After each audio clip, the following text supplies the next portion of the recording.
भारत में पहली बार होगी व्यापक जाति जनगणना। SC/ST के साथ सभी जातियों की होगी गणना। पहले सर्टिफिकेट के बावजूद अब जनगणना क्यों? नई दिल्ली। स्वतंत्र भारत के इतिहास में एक महत्वपूर्ण कदम उठाते हुए केंद्र सरकार राष्ट्रीय स्तर पर जाति आधारित जनगणना कराने की तैयारी में है। यह पहली बार होगा जब देशव्यापी जनगणना में अनुसूचित जाति SC और अनुसूचित जनजाति ST के साथ साथ अन्य सभी जातियों की भी विस्तृत गणना की जाएगी।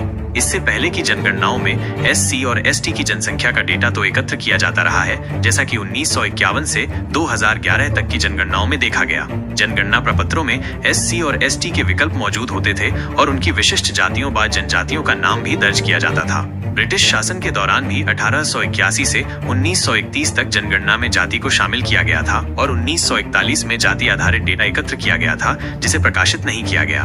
2011 में संयुक्त प्रगतिशील गठबंधन UPA सरकार द्वारा कराई गई सामाजिक, आर्थिक और जाति जनगणना SECC में भी सभी जातियों से संबंधित जानकारी एकत्र की गई थी, लेकिन सरकार ने इसे त्रुटिपूर्ण मानते हुए सार्वजनिक नहीं किया।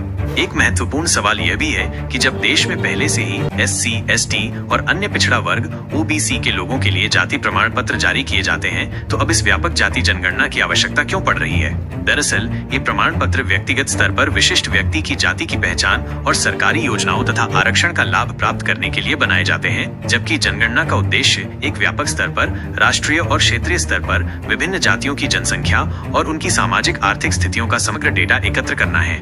सरकार का मानना है कि इस व्यापक डेटा से विभिन्न जातियों की वास्तविक संख्या, उनकी शैक्षिक स्थिति, आर्थिक स्थिति और अन्य सामाजिक संकेतकों की सटीक जानकारी मिल सकेगी। यह जानकारी नीति निर्माताओं को लक्षित विकास योजनाएं बनाने, संसाधनों का उचित आवंटन करने और सामाजिक न्याय को बढ़ावा देने में महत्वपूर्ण रूप से सहायक होगी। पहले से मौजूद जाति प्रमाण पत्र व्यक्तिगत पहचान तक सीमित है, जबकि जनगणना एक व्यापक सामाजिक मानचित्र तैयार करेगी। हालांकि जनगणना कब आयोजित की जाएगी, इसकी आधिकारिक तिथि अभी घोषित नहीं की गई है। इसके अतिरिक्त जनगणना में जाति संबंधी जानकारी देना अनिवार्य होगा या नहीं, इस पर भी अभी स्पष्टता आनी बाकी है। आमतौर पर जनगणना में जानकारी देना अनिवार्य होता है, लेकिन इस विशेष खंड के लिए नियम क्या होंगे, ये देखना महत्वपूर्ण होगा।